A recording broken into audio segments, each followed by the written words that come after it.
Hello and welcome to Frontrunner Motorsport. Now, I know the lighting in here is awful. I do have my pre-race scented candles, as every man does. We're going to go back and watch the very first Formula E race from Beijing. Very excited to watch this. I haven't watched it in a very long time. I remember how it ends, but I don't really remember the race itself. And I'm looking forward to the driver swaps, because as I said in another video, I thought that was a great idea and great entertainment when it was a part of Formula E. Now that it's gone, I think it's probably very silly. We'll watch and find out. We'll get to that. As for the race itself, this is the very, very first Formula E race back from 2014, 7 years ago. Doesn't seem like that long ago. But hopefully this will be part of a new series where we watch every single Formula E race up to current day, over the next however long it takes. And by then, hopefully I will sort out some lamps or something so that there is actually some light in here, because I can barely see myself, which must be very, very scary for you.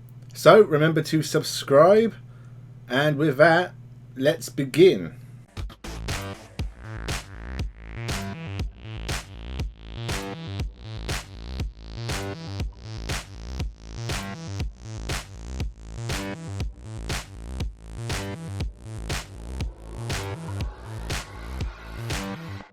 Welcome to Frontrunner Motorsport. You know, there's a lot of talk about it. There was a lot of excitement and a lot of questions. Was it actually going to happen? And here we are.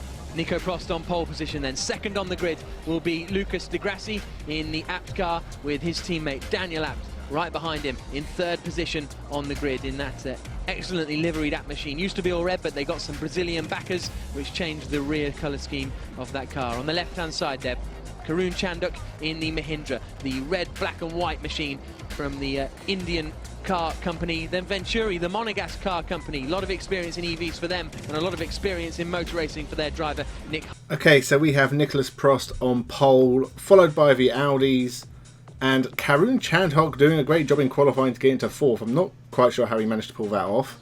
And Nick Heidfeld in fifth, who in my mind, he led this race throughout, and I do not remember him starting in fifth. I can't imagine Nick Heidfeld working his way up to the front of the field, so it'll be interesting to see how he gets where he ends up. The cars are all lined up. The lights are coming on, and for the first time, we go green in Beijing, and it's a very good start from Nico Prost by the looks of things. The Abt drivers are coming with him on the way down towards the first corner, but it's Prost who holds the lead into turn number one. Around the outside goes Nick Heidfeld. He's got past Karun Chandok as they flash past the exit of the first corner, and then up towards the left-hander of turn two. Frank Montani makes a move on his teammate Charles Pic, and Pic's going into the wall almost. Not quite. A bit of contact in the middle of the pack. Bruno Senna's out of the race. Well, it only took 2 corners to get our first panel bashing, and it's poor old Bruno Senna who's left on the sidelines. Almost contact between teammates Frank Montagny and Charles Pic as well, but I think Pic got away with it. They come down towards the final corner now. Prost checks his mirrors, and there he goes. He's got on the throttle and he's tried to pull away as much as possible from Di Grassi. We go green again here in Beijing. Nico Prost leading the way. Lucas Di Grassi in second place. It's third for his teammate Daniel Abt, and it's fourth place on the road for Nick Heidfeld. That's Ho Pin Tung moving to the inside line and trying to get out of the way of the cars behind, because he is a lap down, but he happened to come out in the middle of the safety car period. So we're racing again. Okay, so we had our first ever safety car in Formula E, but we are going green again. The only real change is Nick Heidfeld has got ahead of Karun Chandok, and Ho Pin Tung, the Chinese entrant in the Chinese car racing in China, is a lap down, but is at least mixing it with the front runners. It's about the only chance he would ever have of mixing it with the front runners. And now he's going to look to the outside, to the inside, but Alguersuari's covering his line, and Montani goes to the inside, locks up and gets past, and that's going to allow Sam Bird to get through as well on the exit of 19, going side by side with his teammate down towards the left-hand hairpin, and Alguersuari will have to yield this position surely, and this could compromise Charles Pic, and here comes Nelson Piquet Jr. up the inside, all trying. That final corner is so tight. Frank Montagny just slides up the inside of Jaime Alguersuari. Beautiful move, pushes Alguersuari out right, so Sam Bird gets through as well on his teammate. We have a little bit of contact between Charles Pic and Alguersuari as well. I think the tiniest of touches though. I think they got away with it, which is the second time Charles Pic's got away with it in this race. Nelson Piquet's in just behind them. On the exit, it's right on the limit. Trying to fix Sebastian Buemi's car, and Buemi, I suppose, one of the favourites of the championship, but master of his own downfall today to crash the car in both free practice sessions. Yeah, absolutely. Everybody has a bad day, and he definitely did today. So yeah, Buemi had an awful race. Crashed in both practice sessions. He qualified down near the back of the field, and now he's got wing damage to his first car. It's shocking when you think that if he had managed to finish 8th in this race, he would have been champion at the end of the year. It's amazing going back to watch the first race in this championship and just think about how it impacts the last race. It is just incredible.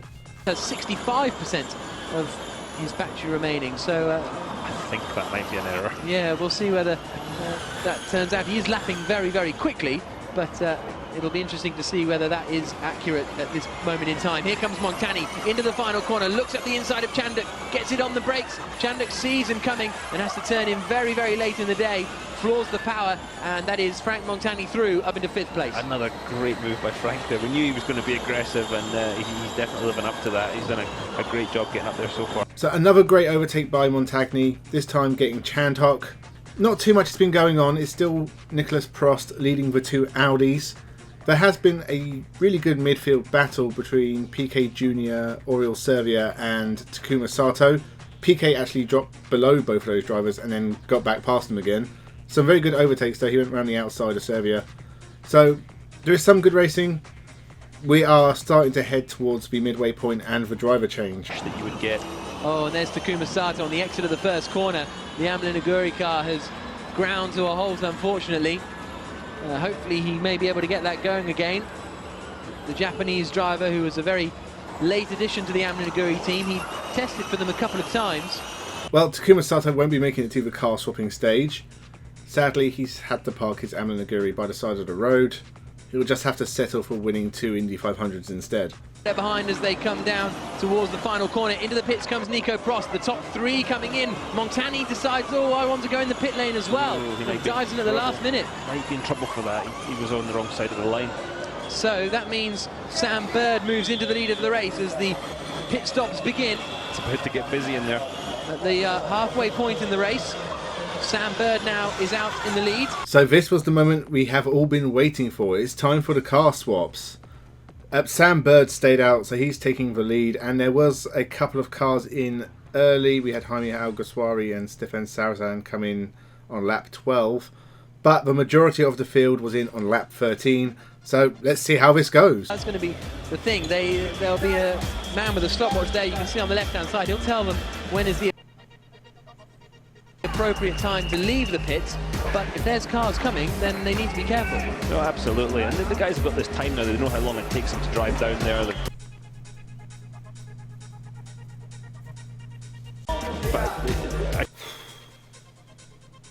Is Nico Prost. He's got Nick Heidfeld behind him, and the app guys are coming out behind. So that's Lucas de Grassi coming out just behind Nick Heidfeld. Then it's going to be Frank Montani. Yeah, it's not great, if I'm honest. East Road, and he's going to retake the lead because there's Sam Bird in the pit lane on the right-hand side. So Nico Prost retakes the lead of the race. Second place then, that's going to be the interesting battle. That's a backmarking car of Sebastian Buemi that's up in front of Nico Prost. Then we've got Heidfeld in second place. Then we've got de Grassi in third, Montani in fourth. It's fifth for Daniel Abt and sixth place for Sam Bird. So he didn't really lose or gain by taking that pit stop strategy, except maybe avoiding the carnage in the pit lane. He avoided a bit of carnage. Now we can also turn that up a little bit because his last stint was a lap shorter than everybody else's. So not much has changed after the pit stops. We still have Nicholas Prost out in the lead, and it's a fair old lead, but Nick Heidfeld has jumped up into second, which does explain some things that happen later, but he's still got a big old gap to make up. Other than that, Lucas de Grassi is still third. Frank Montagny was fourth with Abt fifth. Bird jumps back in sixth, and Chandhok is now down to seventh. So we'll see how the end of this race pans out. I'm going to be intrigued how Heidfeld closes this gap down. There's Prost coming through the chicane, and the chasing pack are closing in. Half a second on that last lap they took out of Nico Prost, but as you say, he's just sort of consolidating his advantage now, I imagine. I would hope so. In that position, that's certainly what I'd be doing, just managing that gap as much as you can, and keep something for if you need it in those last couple of laps. Just keep something in your pocket in case you've got to get on it and demoralise the boys, the guys that are chasing you at the end. Frank Montani still tucked right up behind Lucas Di Grassi as we come into turn 14. You don't want Frank behind you, closing in with a couple of laps to go, because he won't be making a move, trust me. And it's quite a distinctive helmet, isn't it? I can imagine looking in your mirror and seeing that bright pink helmet coming at you, and so high up in the cockpit. I was going to say, he sits so high in the car anyway, you definitely see him. You definitely see him coming along there. So close to the back of Lucas Di Grassi as we come towards the final corner. So let's listen to see whether he does come off earlier than he brakes as we kept the braking zone. So, no overtakes so far, but the pack behind the leader are closing in. Nick Heidfeld is closing in roughly half a second a lap. So, it looks like it's going to be an exciting finale with just 7 laps left. The one who looks dangerous though is Frank Montagny, who is right behind Lucas Di Grassi. And we're not going to see too much of Frank in this series. I think he's only around for 2 or 3 races, which is a shame, because he was really giving it his all here. The past couple of laps, we go on board with the Indian coming towards turn 19. Is he feeling brave enough to look up the inside into 19? He does, but Sam Bird's gone wide. That could give Chandler the opportunity. Now down into the final corner of turn 20. Goes to the inside. Sam Bird's going to squeeze him. It really narrows down as we come up here towards this left-hander, but Chandler gets through and is up into 6th place, and he initially going into 19, you thought, oh, he's in a bit of no man's land. Hey, and Karun Chandhok made a place up. Just, well, 5 laps to go when they cross the line in a few seconds' time. Heidfeld looking racy. Absolutely. Psychologically, this is the worst thing that can happen. You've been leading the race all day. 2nd place is coming along. And if you look at the rear wings, I'd say the Venturi was running less downforce than the Edam's car. That's interesting. So that'll be worth keeping an eye on when they get close to one another in the straight. Frank Montani there running in 4th place. I'd say Frank was running the least of any of those cars. Okay, so it's worth keeping an eye on, as I say, as we look at the battle for the lead of the race. Nico Prost is in the lead, and initially all bit of a lock-up from Heidfeld as he starts to push now, but it's got to be so difficult to want to push the hardest to win the race, but you can't do it. You can't do it. You've got to use your battery properly. Well, Heidfeld actually closed in a lot quicker than I thought he would. I didn't realise he had like 5 laps to pass him. He's right there. Yeah, he's right with him as they come out onto the start-finish straight. Penultimate lap, just 0.6 of a second between our race leaders here in Formula E. One of these 2 men is going to go down in history as the first ever all-electric single-seater race winner, Nico Prost or Nick Heidfeld. You are really going to regret saying that. 3 corners separate Nico Prost and victory. Into the left-hander he comes now. All very neat and tidy, and Heidfeld's got a push. They've done a brilliant job, these two, keeping the momentum up better than the other guys, using the momentum rather than using more battery power. And that, conserving energy is one thing, but they've been driving the hell out of the cars all day. Through the chicane. 2 more corners to go now in the FIA Formula E race here in Beijing. There's still just 0.6 of a second between 1st and 2nd, but it looks as though Nico Prost may just have enough. He comes through turn 19, 1 turn to go. Heidfeld's closing in as they come towards the final corner at turn 20. Is Heidfeld going to fancy a look into the last corner of the race? Heidfeld goes to the inside line and they make contact and they're both off. And that's an accident for Nick Heidfeld. He has gone off the circuit. The 2 of them come together at the final corner, which means Lucas Di Grassi is going to take victory in the FIA Formula E race here in Beijing. A dramatic end to the race as Nick Heidfeld is pitched into the air after contact with Nico Prost. The Venturi team watching on, and what a dramatic end. What a way to end your first race. I don't remember it ending like this. I remember Nick Heidfeld being in front and Nico Prost making a stupid dive. I don't know why I've got it the wrong way around in my head. Did not realise Nico Prost led this entire race. Heidfeld made a move on the inside. It was a big lunge, but it looked like he was going to do it. Nico Prost just swerves into him. It's actually a really bad accident. I'm surprised Prost was not heavily punished for this.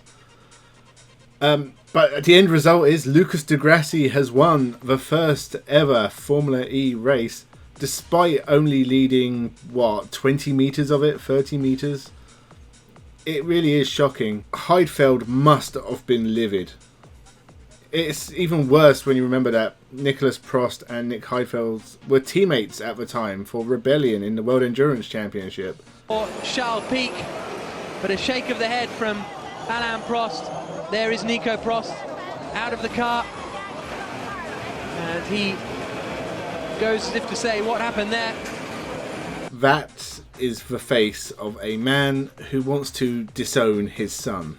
So, after race 1, we have Lucas de Grassi leading the championship from Frank Montagny, Sam Bird, and very good races for Charles Pic and Karun Chandhok.